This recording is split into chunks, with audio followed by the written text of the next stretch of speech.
네, 안녕하십니까. 공두림 한국사 기본이론 강의를 진행을 하고 있습니다. 제가 지난 시간에 조선 건국 이후에 기본적인 통치 제도까지 살펴봤습니다. 대체로 그 경국대전을 기점으로 해서 중앙, 지방, 그리고 교육 과거 제도, 군역 군사 제도에 대한 통치 체제의 근간까지 살펴봤었죠. 시기적으로 보면은 거기까지가 우리가 15세기로 규정을 한다고 그랬습니다. 그리고 이 시간에는 가지고 계신 교재 314쪽입니다. 16세기로 넘어오는 과정이 되겠습니다. 정권이 바뀌는 과정이죠. 훈구에서 사림으로 넘어오는 그런 과정이다라고 보시면 되겠습니다. 따라서 314쪽에 일단 훈구 사림에 대한 훈구와 사림의 용어 정리 좀 하고 넘어가도록 하겠습니다. 훈구는 세조의 즉위에 공훈을 세운 구세력이라는 뜻입니다. 그러니까 세조 즉위에 공훈할 때 훈을 세운, 그러니까 단종을 치고 세조가 즉위하는 과정에서 세력을 얘기를 한다는 거죠. 그 공훈이에요. 그래서 공훈을 세운 구세력. 그래서 구세력이라 한다면은 조선 건국 이후에 주도권을 잡아왔던 세력들 얘기를 하는 것이죠. 그래서 공훈의 훈자와 구세력의 구자를 따서 훈구라고 그래요. 사림은 누구냐 그러면은 조선 건국 과정에서 동참하지 않고 제하에 칩거했던 온건파 사대부로 있었죠. 얘네를 사림이라고 합니다. 사림. 그래서 대체로 15세기 사회를 주도했던 사람들이 훈구고요. 16세기 이후 사회를 주도했던 사람들이 누구냐 하면은 사림이 되는 것이죠. 그러면 15에서 16으로, 즉 훈구에서 사림으로 어떻게 권력이 넘어갔느냐라고 하는 것이죠. 권력 이행돼 나가는, 그러니까 요즘 얘기한다면 여당과 야당이 교체가 되는 거죠. 이 과정부터 우리가 살펴보기로 하겠습니다. 일단요, 15세기에서 즉 훈구 세력이 주도권을 잡았던 요 시기에서 16세기죠. 사림이 권력을 잡았던 사림으로 16세기로에 넘어가는 과정에서 꼭 이야기를 좀 하셔야 될 분이 뭐가 있느냐. 정치 면에서는 사화입니다. 사화. 사화라고 하는 것은 사림들이 화를 입었다라고 하는 겁니다. 사화라고 그러죠. 선비들이 화를 입었다. 사림들이 4대 사화가 나옵니다. 네 번에 걸친 사화에서 이제 순서대로 보면은 연산군대 2번 나오죠. 무호갑자사화. 그리고 중종대 때의 기묘사화, 조광조 나오는 부분이죠. 마지막 명종치기 하자마자 터졌던 을사사화가 있습니다. 그리고 이제 정치 면에서는 사화와 경제 면에서는 뭘 얘기를 하자면은 농장 확대입니다. 사전 확대죠. 국가 재정이 약화입니다. 농촌 농민 경제 피폐죠. 그럼 여기서 이제 농장 확대 주체는 누구냐라고 하는 거죠. 훈구일까요? 아니면 사림일까요? 훈구예요, 훈구. 훈구 세력의 농장 확대에 대해서 부정부패죠. 사림들이 성종대 3사를 통해서 등장을 해서 훈구의 부정비리를 비판하는 겁니다. 갈등 대립이 생기죠. 그 과정에서 이제 사화가 터지는 겁니다. 따라서 15에서 16으로 넘어가는 과정에서 꼭 이야기를 하셔야 될 부분이 있어요. 뭐냐 하면은 정치, 경제면에서 이 얘기를 하지 않는 16세기로의 이행은 없다라고 이제 보시면 됩니다. 자, 그러면은 사화를 보기 전에 말이죠. 훈구하고요, 이 사림들의 성향을 먼저 좀 보고 넘어갑시다. 얘네들은 조선 건국 과정에서 보면은 신진사대부가 분화가 돼 있었죠. 거슬러 올라가면요, 고려 마지막 왕 누구였던가요? 공양왕이죠. 그러니까 1389년 폐가입진이라는 사건 아시죠? 폐가입진을 통해서 우왕과 창왕을 몰아내고 공양왕이 옹립이 됐습니다. 마지막 34대 왕입니다. 그래서 공양왕이 옹립된 이후에 고려 말에 모순을 극복해 나가는 과정에서, 즉 개혁 방법론을 둘러싸고 4대부, 신진사대부죠. 고려 말의 개혁 세력입니다. 이 4대부 세력이 분열이 됐었어요. 그래서 혁명파 4대부와 온건파 4대부로 분열됐었습니다. 전자가 이제 급진개혁파고, 이건 온건개혁파가 된다고 그랬죠. 결국은 여기서 조선을 건국했던 주역은 누구예요? 얘네들이죠. 정도전 등을 중심으로 했던 얘네들이 15세기 사회를 주도해 나가는 겁니다. 근데 얘네들은 15세기 살림에, 조선 살림에 동참하지 않고 제야로, 15세기 때 제야로 칩거해버리죠. 자, 그러다가 이제 얘네들이 쭉 이어져 오다가 세조 때 그러니까 단종을 치고 세조 즉위하는 과정에서 이제 공을 세웠던 훈구라는 세력으로 성장합니다. 그 훈구 세력이 세조, 다음에 누구죠? 예종, 다음에 성종이죠. 세조, 예종, 성종대를 거치면서 정치, 경제적인 부정, 비리를 저진다는 얘기죠. 그래서 성종대 때에 제야의 치과에 있었던 누구? 온건파 사대부. 얘는 이제 누구라고요? 살인입니다. 삼사를 통해서 중용을 했죠. 삼사를 통해서 중용을 하면서 얘네들을 끌어안으면서 이 문제를 가지고 얘네들하고 충돌하는 겁니다. 그것이 이제 뭘 나왔어? 4번에 걸친 사화로 나왔습니다. 사화 내용은 나중에 봅시다. 우선 흐름을 좀 보기로 하고요. 4번에 걸친 사화를 통해서 결국 누가 많은 피해를 봤다? 사화는 살인이 피해를 봤다는 얘기죠. 그러면 사화는 어디서 터진 사건이냐? 중앙에서 터진 사건이죠. 단기자입니다. 붕당하고는 좀 다르죠. 당쟁하고는 좀 다릅니다. 그래서 중앙에서 패배한 살인이 어디로? 제야로 낙향을 합니다. 고향으로 내려가는 거죠. 그러니까 제야에는 이제 옛날에 개날이 있었던 제 치과하고 있었지 않습니까? 15세기 이후에 얘네들의 세력 기반이 있었습니다. 그게 뭐냐 그러면은 유양소. 지난 시간에 지방제도에서 봤었죠. 유양소하고 또 뭐요? 서원, 향약, 또 향사례, 향음주례 또는 뭐 향안, 향회. 하여튼 이런 것들이 살인들의 향촌에서 지위 유지 기반이에요. 여기에서 이제 다시 재충전하는 겁니다. 재충전해 가지고 얘네들이 다시 어디로 와? 중앙으로 진출해서 누구 때 권력을 잡냐면은 선조 때 정권을 장악을 했습니다. 그래서 결국 선조 이후는 살인이 권력을 잡으면서 살인과 살인 간에 뭘로 간다는 거죠? 붕당 정치로 넘어간다는 거죠. 그렇죠? 이조 전랑지라는 관직을 놓고 동인과 서인으로 나눠지면서 이제 붕당 정치로 넘어가는 그런 과정이 되겠습니다. 그래서 일단 이러한 흐름 속에서 훈구하고 살인의 성격을 먼저 보고요. 사화를 좀 살펴보자는 얘기입니다. 교재 314쪽에 나와 있는 훈구파하고 살인파의 표가 하나 있습니다. 이 표는 우리가 지난 시간에 말씀드렸던 294쪽에 보시면 맨 밑에 신진사대부의 분하에서 혁명파 사대부하고요. 온건파 사대부에 대한 내용이 있죠. 그 내용은 같은 내용이에요. 그래서 일단 294쪽 앞의 내용을 토대로 314쪽에 훈구 살인의 성향을 중심으로 살펴봅시다. 전자를 관학파, 후자를 사학파. 관학은 정규 관학 출신이어서 관학파라고 그래요. 그러니까 거기 보면은 성균관이나 집현전 출신이라고 그랬죠. 그리고 훈구라고 하는 것은 세조 이후에 등장한 용어라고 그랬습니다. 그래서 세조 집권 이후에 등장한 공신이라고 그랬고요. 후자는 사학파입니다. 지방 사학 출신이다. 그러니까 관학과 사학의 개념으로 이해하시면 됩니다. 그리고 전자는 급진개혁파로서 정도전, 권근, N이 중심되고요. 역성혁명을 제창을 합니다. 성을 바꾼다는 것은 왕조를 바꾼다는 얘기가 되겠죠. 후자는 정몽주 길제를 중심으로 한 온건개혁파, 역성혁명에 반대를 했었습니다. 그리고 전자는 통청태에서 왕도 정치와 폐도 정치와 공리주의를 강조합니다. 왕도 정치라고 하는 것은 절의와 명분에 의한 정치예요. 왕도의 반대는 폐도 정치입니다. 폐도는 힘에 의한 정치를 얘기합니다. 패도 실패했다는 패가 아니라 장악했다라는 패자입니다. 한자에서 보면은. 그리고 공리주의라는 얘기는 부국강병 민생안정을 얘기를 한다는 거죠. 근데 후자는 왕도 정치만 강조합니다. 패도 정치 부정합니다. 그러니까 세조의 왕이 찬탈에 대해서 전자는 어떻게 전자 훈구파는 뭐 그럴 수 있지 않느냐 이런 얘기죠. 근데 후자 사림들은 왕도 정치만 추구합니다. 어떻게 그럴 수 있느냐?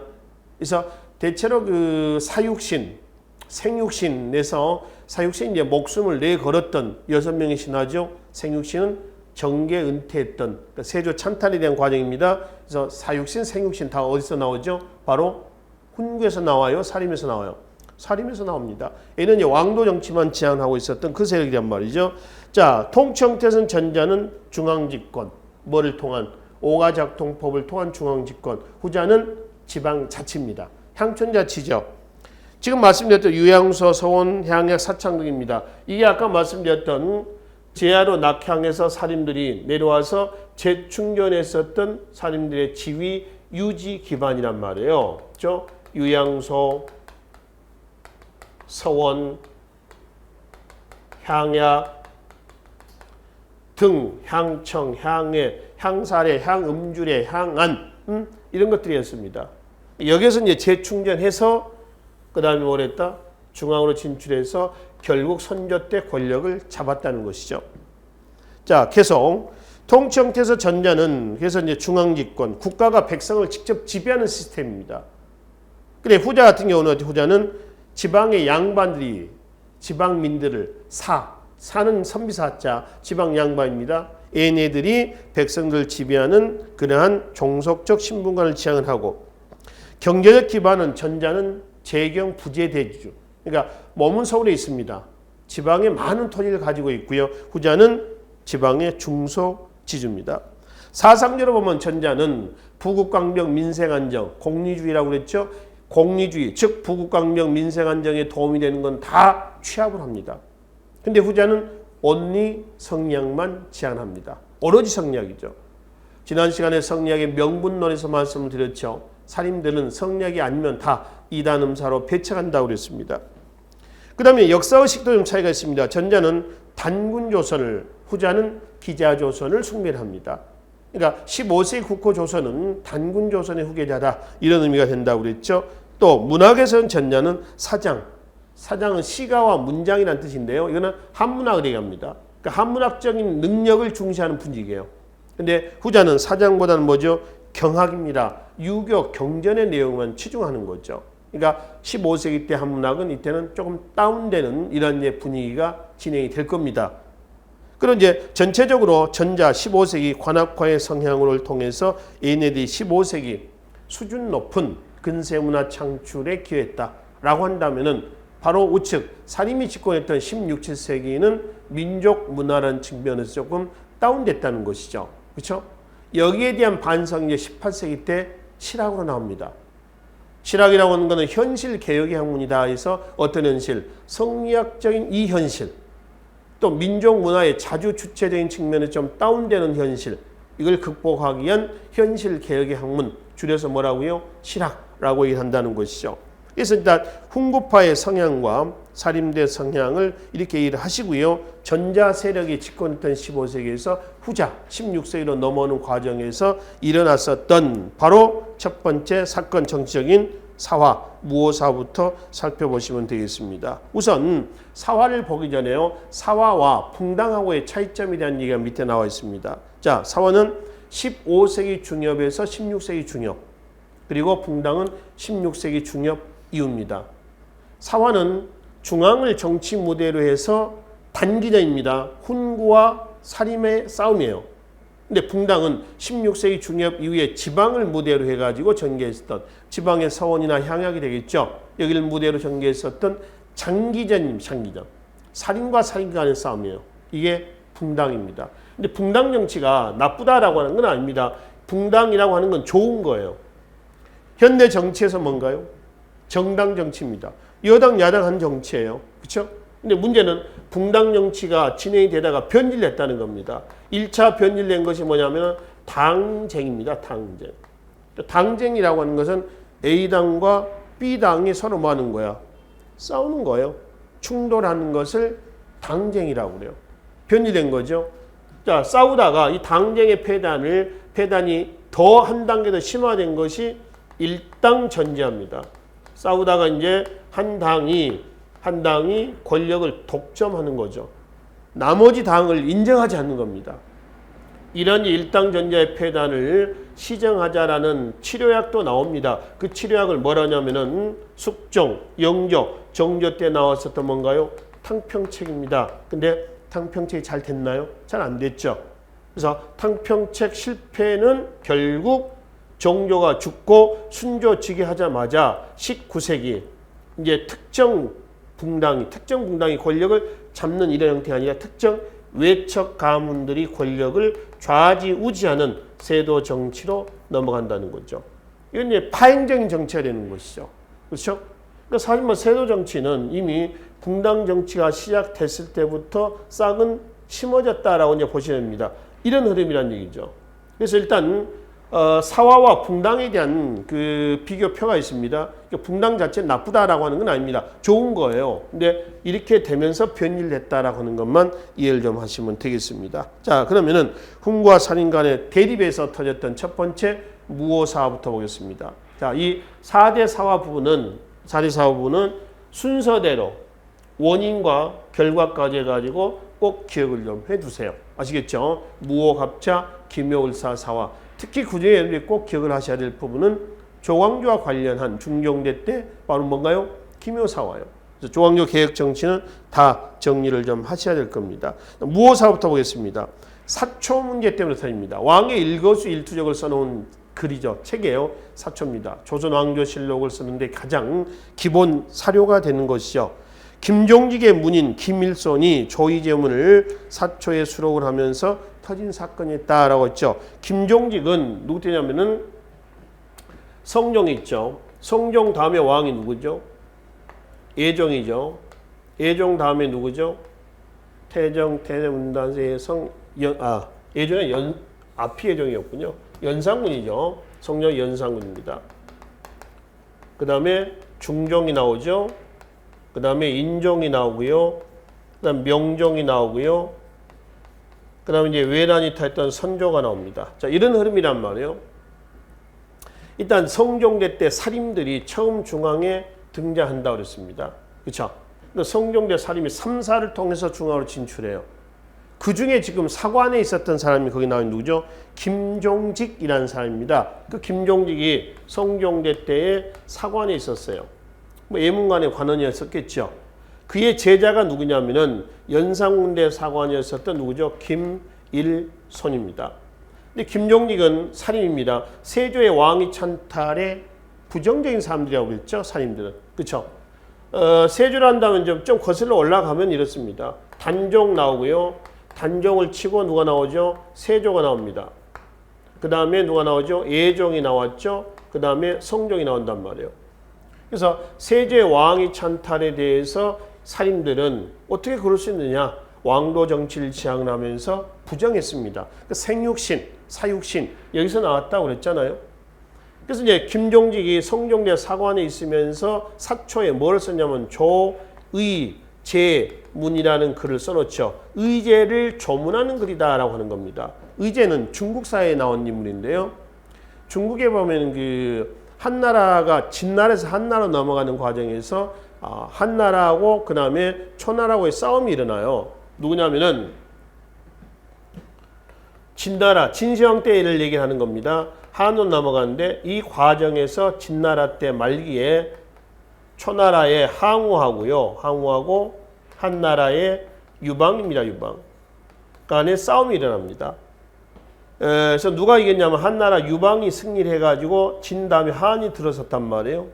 근데 초나라의 제후는 원래 항우가 아니라 원래는 의제입니다. 의제. 그러니까 항우가 의제를 죽이고 제를 찬탈한 거예요. 그러니까 이걸 이제 김종직이는 세조를 대놓고 비판한 것이 아니라 저걸 빗대어서 비판하는 겁니다. 의제를 조문하는 글이다 하는데 항우에게 억울하게 죽었던 의제는 누구를? 단종을 얘기하는 거고요. 항우는 의제를 죽은 누구? 세조를 얘기하는 겁니다. 이거를 이제 사초에다 써놨어요. 그런 이제 사초는 본인이 가지고 있습니다. 국가가 보관하는 건 아니에요. 그런 이제 성종 이후에 연산군이 등장해가지고 연산군대 때 김종직의 제자 김일손이 사관에 있었는데 성종이 죽자 성종대에 실록을 써야 될 거 아닙니까? 실록을 쓰는데 가장 기본 자료가 사초예요. 왕의 일거수일투족을 써놓은 거라고 했습니다. 그래서 그 사초는 왕이 열람을 해서는 안 되죠. 왜냐하면 객관상 상실이란 말이에요. 근데 연산군이 성종대 때에 사초를 뒤져봅니다. 그랬더니 거기에 뭐가 나온 거예요? 이게 나온 겁니다. 이거는 연산군의 왕통도 부정을 한 내용일 뿐더러, 그렇죠? 세조 이후에 왕통을 부정한 거 아니에요, 지금? 그리고 연산군의 파행적인 정치에 자꾸 살인들이 견제에 들어오니까 거기에 따른 보복. 이것이 연산군대 때 이미 죽은 김종직, 부관참시, 김일손, 처형 등 사초 문제 때문에 더했던 뭐다? 무오사화입니다. 그러니까 보통 사화는 선비사자, 살인들이 화를 입었다라고 하는데 연산군대 무오사화는 사초 문제 때문에 더했다 그래서 사초죠. 그래서 사초할 때 이 사자를 써서 사화다라고도 일한다는 것이죠. 그래서 사림들이 피해를 입어요. 이게 연산군 4년에 무오사입니다. 근데 연산군 10년 갑자년에 갑자사가 터입니다. 이 갑자사는 어떤 배경이냐 그러면 두 번에 걸쳐서 일어났죠. 성종의 부인이자 연산군의 어머니였었던 윤씨를 폐출하는데 동참했던 훈구와 살인들을 같이 치는 겁니다. 이게 지금 갑자사인데요. 연산군 몇 년이에요? 10년이다. 10년. 연산군 12년에 중종 반정이 일어나요. 그러니까 연산군 10년이라고 한다면 거의 연산군의 파행적인 정치가 극에 치달았던 그런 시기예요. 그래서 이러한 시기 때 연산군의 측근 세력들이 어머니 윤씨 폐출 사사의 진상을 연산군에게 고발하는 겁니다. 고자질하는 거죠. 그래서 연산군이 어머니 윤씨 폐출 사사에 동참했었던, 사사는 왕명에서 죽이는 걸 얘기한다고 그랬죠. 동참했던 훈구살인을 같이 칩니다. 이게 갑자사예요. 그 연산군 12년에 중종반정이 터지고 중종제 때에 조광조 있죠. 조광조가 개혁 정치를 추진하다가 기득권층, 조광조 살인입니다. 그래서 기득권층들의 반발을 받았던 무슨 사화? 기묘 사화가 터졌습니다. 자, 조광조 개혁 정치 내용 좀 보기로 하겠습니다. 혈량과는 추천에 의한 인재 선발 얘기합니다. 추천에 의한. 왼쪽에 훈구와 살림의 표 성향의 밑에서 두 번째 칸에 보면은 전자는 훈구는 사장, 시가와 문장을 얘기한다고 그랬죠. 곧 한문학적 능력을 중시한다 그랬습니다. 근데 후자는 경학이죠. 유교 경전의 내용을 중시하는 겁니다. 오로지 교과서적인 내용에만 치중하는 걸 얘기한다. 즉 이거는 능력을 중시하는 그런 분위기였고요. 이거는 경전의 내용에 충실하는 겁니다. 유교 경전에. 그러니까 이거는 소위 행하는 거죠. 실천. 교과서적인 내용, 그러니까 경전의 내용을 그대로 실천하는, 이거를 중시하는 겁니다. 그러니까 곧 다시 하면 이렇게 보시면 되겠습니다. 인품, 사람의 인간성, 능력보다는 인품을 중시하는 이런 경학이다라고 보시면 돼요. 훈구의 성향과 살림의 성향입니다. 이런 이제 사장과 경학은 인재 선발에도 그대로 영향을 주거든요. 그러니까 훈구 세력들은 과거는 능력을 중시한 거죠. 과거를 통해 가지고 뭐라는 거야? 인재를 선발하자라고 하는 겁니다. 이거는 당시 분위기가 사장을 중시했던 분위기 때문에 그렇다는 거예요. 근데 후자 인품을 중시했었던 요 세력들은 인품은 시험을 볼 수는 없죠. 그래서 추천해서 얘네를 뭘 하자? 인재를 선발하자. 그렇지? 그 추천에 의해서 인재를 선발한 것이 바로 뭐냐 그러면은 혈량과입니다. 조광조가 이제 주장했던 거예요. 인품을 기준에서 뽑자. 그러니까 조광조는 어떤 생각이냐면은 연산군도 문제지만은 연산군대 때에 신하들이 있을 거 아닙니까? 과거를 통해서 등장했던 신하들도 문제다. 얘네를 인간성은 보지 않고 인품을 보지 않고 인간성을 보지 않고 능력만 중시하다 보니까 왕을 잘 보필하지 못했다는 겁니다. 그러니까 이런 걸 전부 다 배제하기 위해서는 사람을 시험을 봐서 뽑는 게 아니라 줄을 세우는 게 아니라 인간성을 보고 추천하자는 겁니다. 그게 혈량과예요. 송도 3절, 송도는 개성이죠. 3절 그러면 누구죠? 서경덕, 서화담이라는 사람이 있죠. 그 다음에 서화담 서경덕이를 그렇게 꼬셨지만 넘어가지 않았던 그 여자 하나 있죠. 여인. 누구죠? 서경덕 그러면 누구죠? 황진이 있죠. 아시죠? 황진이. 그 다음에 송도 3절 그러면은 또 송도 하면 폭포, 유명한 폭포 하나 있죠. 무슨 폭포인가요? 박연 폭포가 있습니다. 이거 송도 3절이라고 그래요. 자, 갑자기 왜 송도 3절 말씀드리면은 조광조가 실시했던, 제창했던 이 혈량과에 의해서 서경덕이 인재로, 관리로 추천이 됩니다. 물론 서경덕은 그 이후에도 관직에 나가지 않습니다. 계속 고사를 하죠. 사양을 합니다. 안 나갑니다. 어머니가 하도 한번 나가라고 그래서 시험을 한번 보기도 합니다. 그러나 시험에 급진했지만 관직에 나가지 않고요. 계속 화담에 거기에 이제 칩거해서 학문 연구만 하는 거죠. 그게 주기철학의 선구자가 됐던 누구죠? 서경덕이었어요. 그걸 이제 집대성했던 사람이 그 다음 세대 누군가요? 이이죠. 율곡 이이가 되겠습니다. 이건 이제 2018년도 국가직 기출문제에 나와 있던 내용 아닙니까? 자, 그건 나중에 보긴 하고요. 일단 혈량과고요. 추천해야 이거는 능력을 중시한. 다시 하면 이거는 뭐에 의해서? 시험이죠. 시험. 시험에서 선발했던 과거입니다. 그러니까 인재 선발에도 이거는 영향을 준다라고 하는 겁니다. 일단 지금 혈량과는 사립 누구? 조광조입니다.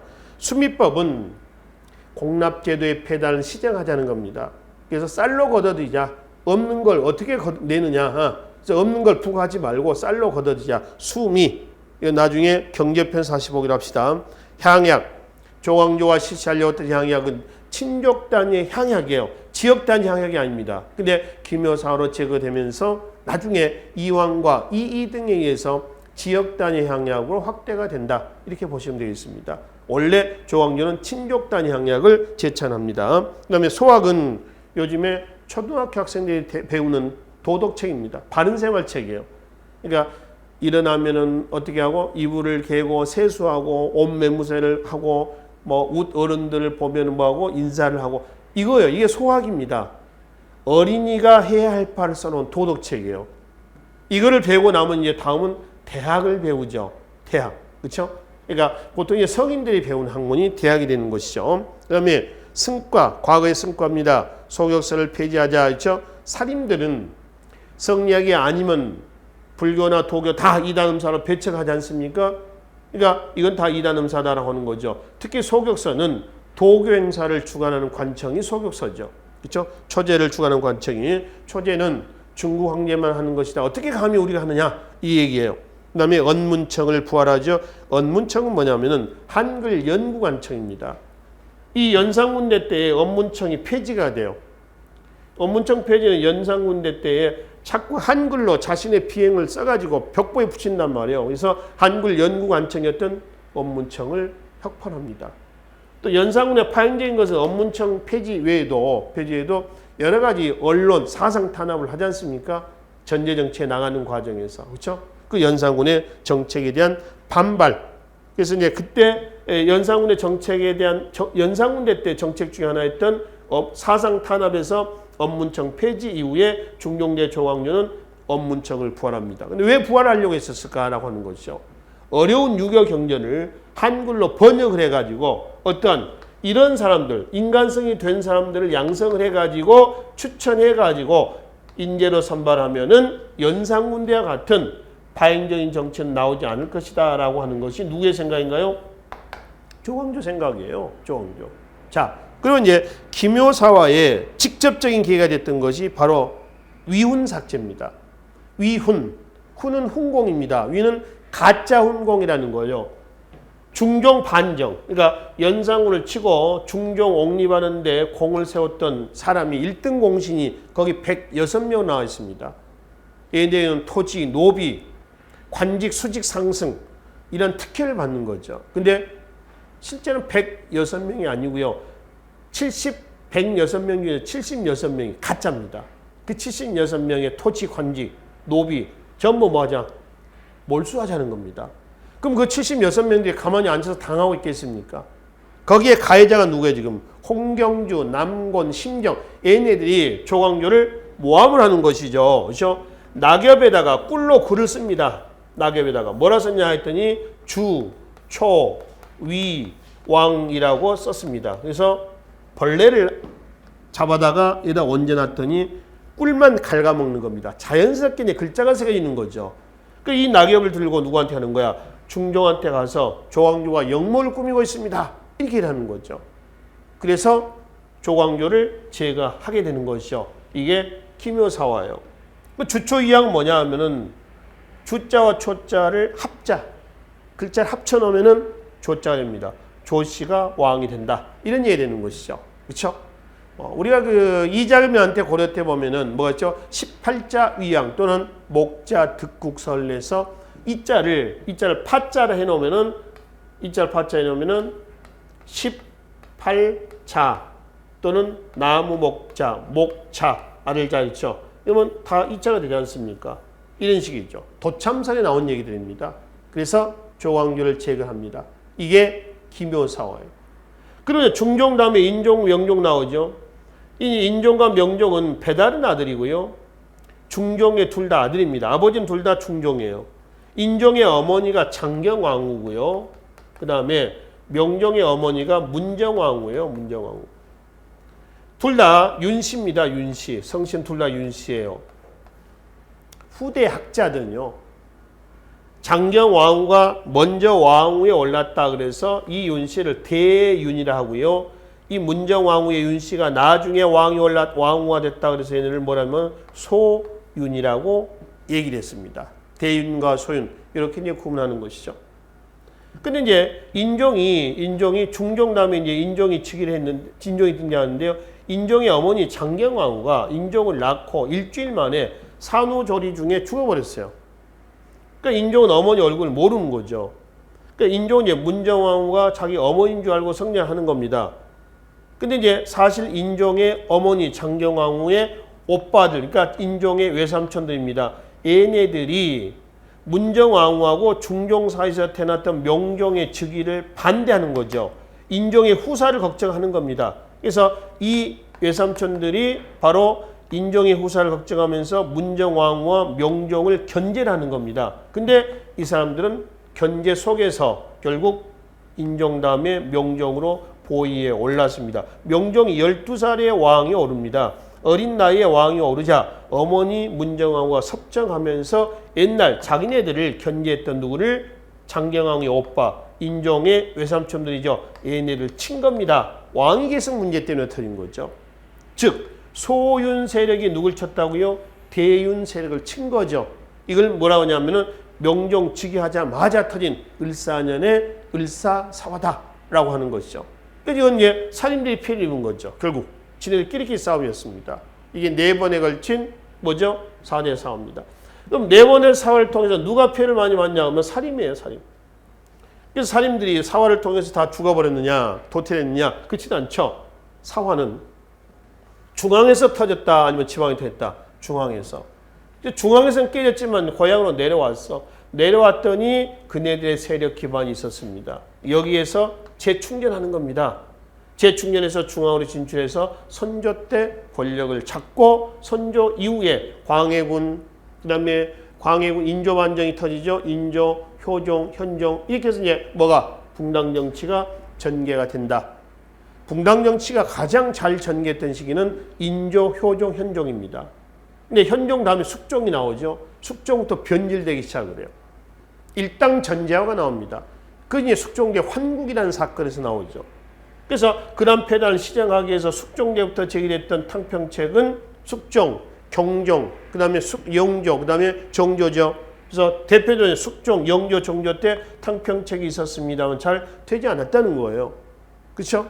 그래서 탕평책 실패는 순조 즉위하자마자 안동김씨, 헌종대 풍양조씨, 다시 철종대 안동김씨에서 19세기 3대 63년간에 걸친 세도 정치로 넘어가게 되는 거죠. 이 세도 정치 상황을 수습하는 과정에서 고종이 등장했고요. 고종의 아버지 흥선군이 대운군이 돼서 섭정을 하면서 1863년에서 73년까지 딱 10년 정도 흥선대운군이 권력을 잡죠. 그리고 물러가고 개항이 돼 나가는 이런 과정이 될 겁니다. 자, 전체의 흐름은 이렇게 얘기를 하시면 되겠죠. 자, 그럼 다시 돌아와서 4번에 걸친 사화를 통해서 피해를 받았지만은 고향으로 내려와서 그네들에게 다시 힘을 실어줬었던 여러 가지 기반들이 있었습니다. 그 중에 서원과 향약을 중심으로 해서 살펴보자는 겁니다. 자, 서원을 한번 봅시다. 서원 교재 316조 넘어가겠습니다. 자, 서원의 설립 목적은 두 가지입니다. 유교 선현에 대한 제사와 그리고 성리학 연구, 교육 기능입니다. 자, 제사와 교육의 기능이다. 최초의 서원이 바로 밑에 중종대 풍기군수 주세분이라는 사람이 안양, 우리나라의 성리학을 처음 소개했던 사람이죠. 안양을 제사하기 위해서 만든 뭐죠? 백운동서원입니다. 이게 명종대 이왕의 건의로 사액서원이 되면서 백운동서원의 현판이 바뀌어요. 뭘로? 바로 백운동서원 바로 밑에 소수서원입니다. 사액서원이라고 하는 건 이거 한번 봐봐요. 사액. 액입니다. 액자를 얘기합니다. 액자. 이 사액서원은 국가가 노비, 서적 다 지급합니다. 토지, 또 면세, 면역의 특혜를 받은 서원을 뭐라고 그래요? 사액서원이라고 그래. 이 사는 최고 통치자가 어떤 행위를 하는 겁니다. 아까 연산군대 갑자사와 윤씨, 폐출, 사사 사건이라고 했잖아요. 사사. 왕이 죽였다는 얘기입니다. 그럼 성종이 부인 윤씨를 직접 죽였느냐, 칼로 뭐 화살로 쏴 죽였느냐, 그건 아니고 왕명에 의해서 죽였다는 얘기예요. 아시겠죠? 왕명에 죽였다는 겁니다. 이 사는 그런 용도입니다. 사액, 사사 뭐 이렇게 하죠. 대통령이 어떤 선물을 줬습니다. 야, 이거 대통령이 줬어. 뭐라 하죠? 하사품, 하사 이렇게 하잖아요. 사는 그런 용도라고 이해하시면 되겠습니다. 그래서 사액서원이 되면서 백운동서원의 이름이 바뀐단 말이에요. 소수서원으로 이름이 바뀌었습니다. 그 이후에 16세기 이후에 전국에 이제 사액서원이 많아지는 겁니다. 또 붕당정치가 한참 진행될 때는요. 사당을 만들어 놓고 이거 사당이 아니라 서원이다. 사액서원이다. 이렇게 하는 거죠. 그러니까 서원 자체가 붕당정치의 근간이 되는 겁니다. 그래서 흥선대원군이 등장해서 세정치 이후에 전국의 사액서원 약 600여 개를 없애죠. 그리고 47개를 남겨놨다. 이렇게 합니다. 그래서 국가 재정도 확보하면서 민심도 확보하는 이런 일거양득의 결과를 초래하게 되는 것이죠. 밑에 서원의 폐단은 방금 말씀드렸었던 좋은 점도 있지만은 부정적인 면도 있다. 긍정적인 면이라고 한다면은 뭐 자제 교육의 기능도 있고요. 또 뭐가 있어요? 유교 선열에 대한 제사 이런 기능은 긍정적 기능이었죠. 근데 부정적인 기능이라면은 붕당 정치의 원산지가 됐다. 이게 이제 바로 서원이 갖고 있는 부정적인 면이 되겠습니다. 특히 두 번째 한번 봐봐요. 사림들은 청금록에 이름을 올려서 청금록은 서원에 소속된 양반들의 명단입니다. 표지가 청색이어서 청금록이라고 했답니다. 이것도 사림의 지위 유지 기반이 되는 거죠. 그래서 신문과 지위를 보장받고 각종 부담에서 벗어났으며 서원전 등 면세지가 증가되어서 고려 말 사원의 사찰의 폐단과 비슷한 모습이었다. 그렇죠? 국가 재정에 영향을 준 거죠. 그 다음에 서원에 소속된 양반들은 봄, 가을에 향음주례를 지내고 또 향사례를 했다라고 하는 거죠. 아까 여기서 기타 등등 할 때 나온 얘기들이죠. 등등. 자, 향음주례. 봄, 가을에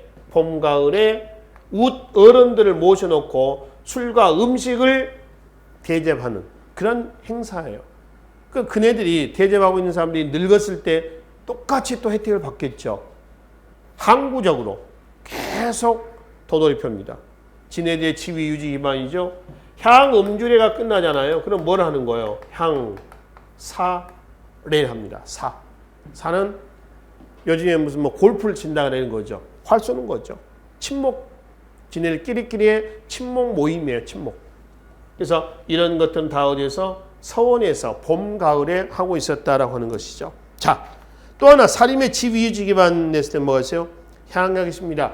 향약은 향촌 교화 규약의 약자입니다. 그래서 향약라고 한다는 거죠. 향촌 교화 규약이다.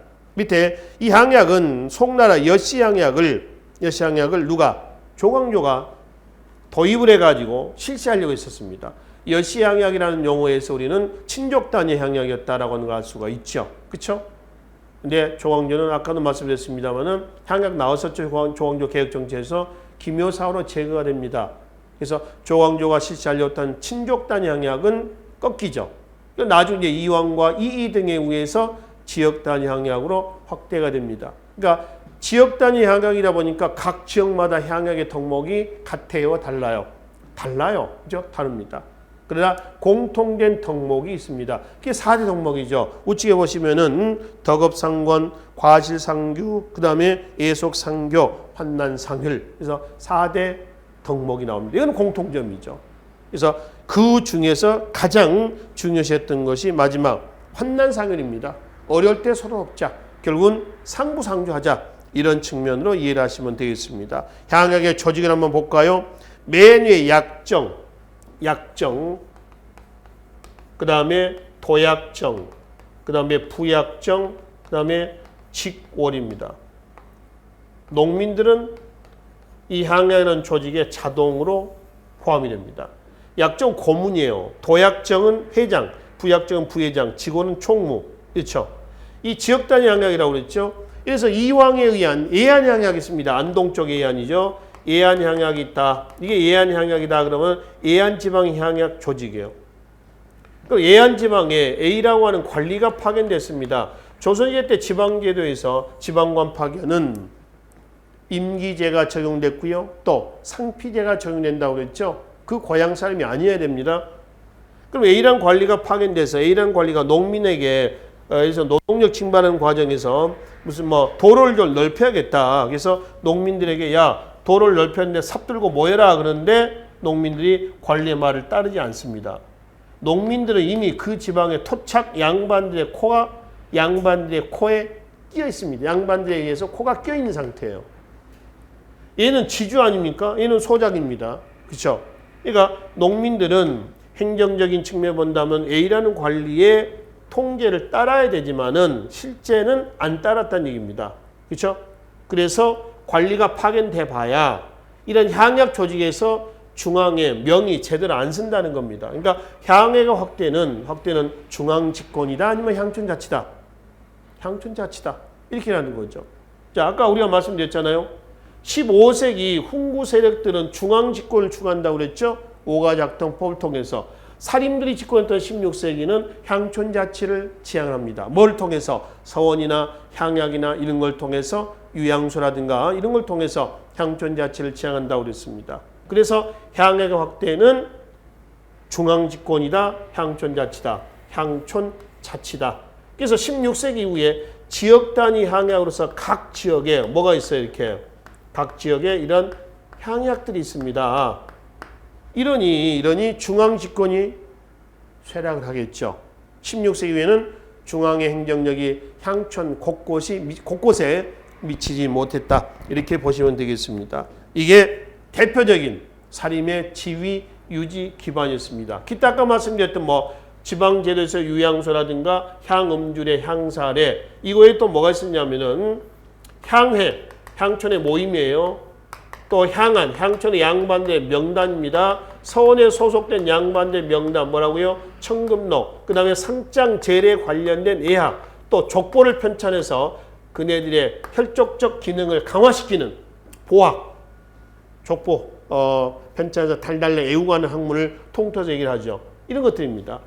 이러한 것들이 전부 다 10 몇 세기, 6세기 사림의 지위 유지 기반이었던 거죠. 그래서 여기를 통해서 재충전해서 이렇게 해서 이렇게 넘어가는 이런 과정이 되겠습니다. 아시겠죠? 그래서 이제 중앙으로 진출해서 선조 때 권력을 잡은 이후에 붕당은 2조 전랑지라는 관직을 놓고 동인과 서인으로 나눠진단 말이에요. 먼저 2조 전랑지라는 관직은 어떤 관직인가? 그걸 먼저 한번 봅시다. 317쪽에 한번 봐봐요. 맨 밑에 보충 설명 좀 봅시다. 우측 날개.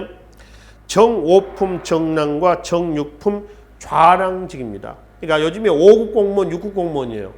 그리 높진 않습니다. 물론 낮진 않지만은 중간 매니저예요. 5급, 6급 공무원이니까. 그 5급, 6급 공무원이 뭘 하는가? 그 밑에 역할 좀 한번 봐봐요.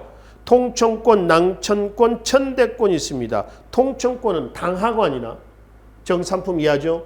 그 다음에 3사 뭔가요? 사헌부, 사관은 홍문관이죠. 3사의 관리를 추천하고요. 낭천권은 제야인사를 추천하죠. 천대권은 후임전랑을 추천하는 겁니다. 자천권이라고 그래요. 5급, 6급 공무원이 엄청난 권한을 가지고 있습니다. 이 관직이 뭐라고요? 2조 안에 있는 6조 중에 2조 안에 있는 전랑직이다. 어때요? 이 2조 전랑직 매력이 있지? 그치? 한번 해보고 싶죠? 그래서 이 2조 전랑직한 관직을 놓고 많아진 살인 양반들이 결국 뭘로 나눠졌다?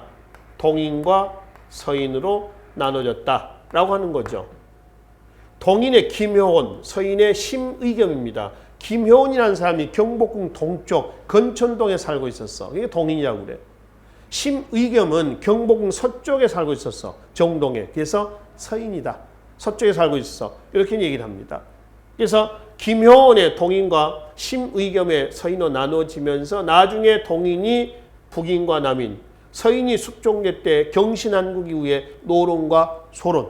그래서 우리가 사색 붕당 그러면은 남북 노소 이렇게 나눠지는 거죠. 그래서 이제 붕당 정치가 진행돼 나가는 과정이다라고 보시면 되겠습니다. 자, 그러면은 그 붕당 정치의 전개 과정 시작은 누구 때요? 선조 때인데 318쪽에 붕당 정치 자체에 대한 평가를 좀 먼저 보고 갑시다. 아까 여기서 말씀드렸습니다만 붕당 정치는 나쁜 건 아니라고 했습니다. 좋은 거예요. 요즘에 정당 정치입니다. 제야의 의견을 국정에 반영할 수가 있죠. 일당 독주를 막을 수가 있잖아요. 그렇죠? 그렇게 함으로 인해서 그래서 여러 가지 긍정적인 기능이 있어요. 근데 부정적인 측면이라 한다면은 결국 당쟁으로 갖고 일당 전제화됨으로 인해서 나타난 폐단. 이게 이제 붕당 정치 갖고 있는 폐단이었었습니다. 그러면 붕당 정치의 시장 선조부터 진행이 된다는데 그 흐름을 간략하게 살펴보기로 하겠습니다. 선조 앞에 왕이 누구였냐면은 명종이죠. 이 명종입니다. 아까 이 명종 부분은 어디서 말씀드렸나? 여기죠. 그죠? 중종, 인종, 명종, 선조입니다. 여기서 이제 붕당 정치가 진행이 된단 말이에요. 그렇죠? 명종대 때 척신 정치를 내집니다. 척신 정치라고 하는 거는 외척들에 의한 정치인데 이 외척은 누구냐 그러면 봐봐요. 소윤 세력입니다.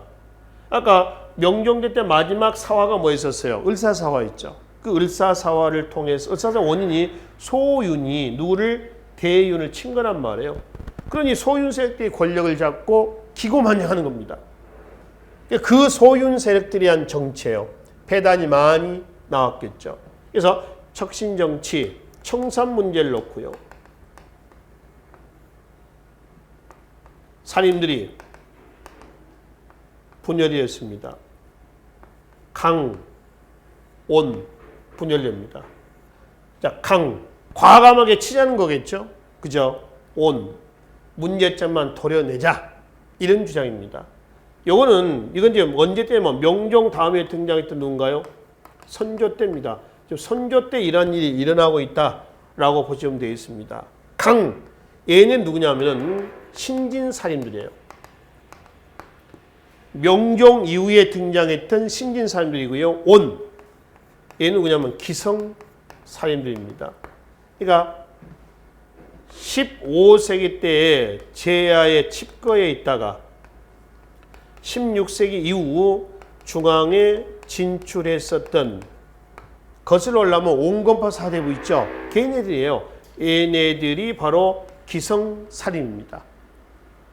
그러니까 이제 이 세력 신진살인 얘네들이 바로 이조 전랑기라는 관직을 놓고 김효원을 중심으로 동인 얘네들이 심의겸을 중심으로 해서 뭘 형성해서 서인을 형성했다라고 하는 겁니다. 그래서 여러분들 교재 318쪽에 위에 표가 하나 있죠.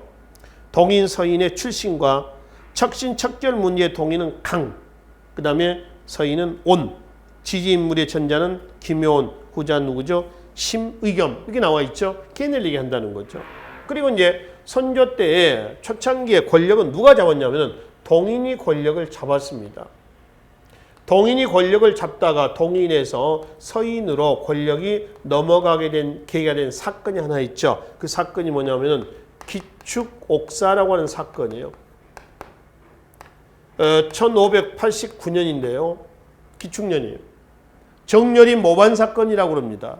그러니까 정열입의 모반 사건을 계기로 해서 원래 정열입 배후에는 모반 사건 배후에는 동인은 없었어요. 동인이 없었는데 서인들이 정열입 모반 사건에 동인들이 배후에 있었다 해서 동인을 친 겁니다. 그리고 서인이 권력을 잡았어요. 권력이 넘어왔죠. 여야로 넘어왔습니다. 여당 야당 교체된 거죠.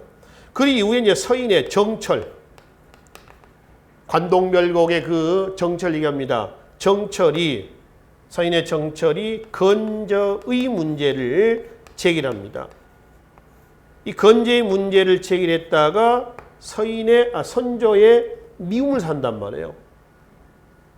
건저라고 하는 건 세자 책봉 문제입니다. 저는 세자 제한을 얘기하고요. 그거는 세자를 책봉하는 걸 얘기합니다. 의는 의례죠. 그러니까 세자 책봉 문제인데 선조 때에 선조한테 정철이 왕에게 세자 책봉하시다 이렇게 한 거야.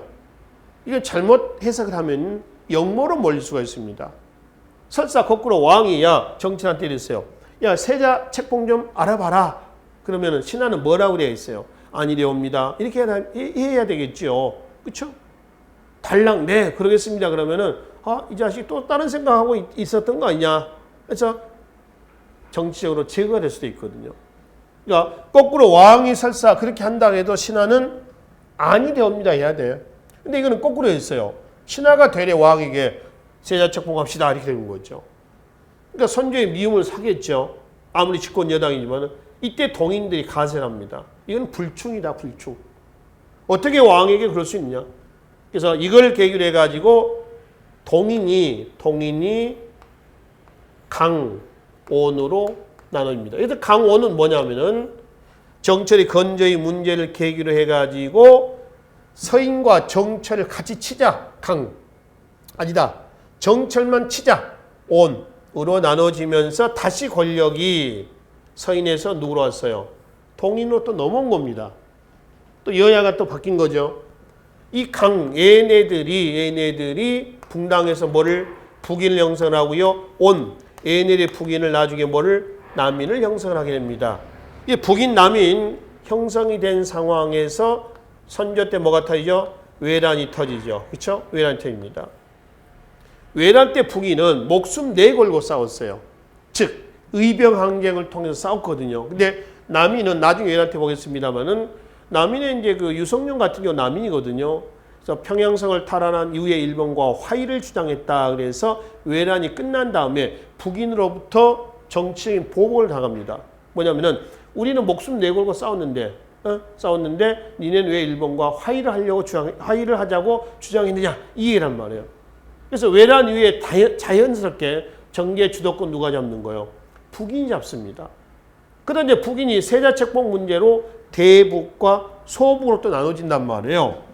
외란 이후에 대북은 광해군을, 소북은 광해군의 이복 동생 영창대군을 세자로 책봉하자 이랬어요. 근데 결국은 누가? 대북이 추리했던 광해군이 보위에 오르게 됩니다. 그래서 선조 다음에 왕위는 누구냐 그러면 광해군이 나오는 거죠.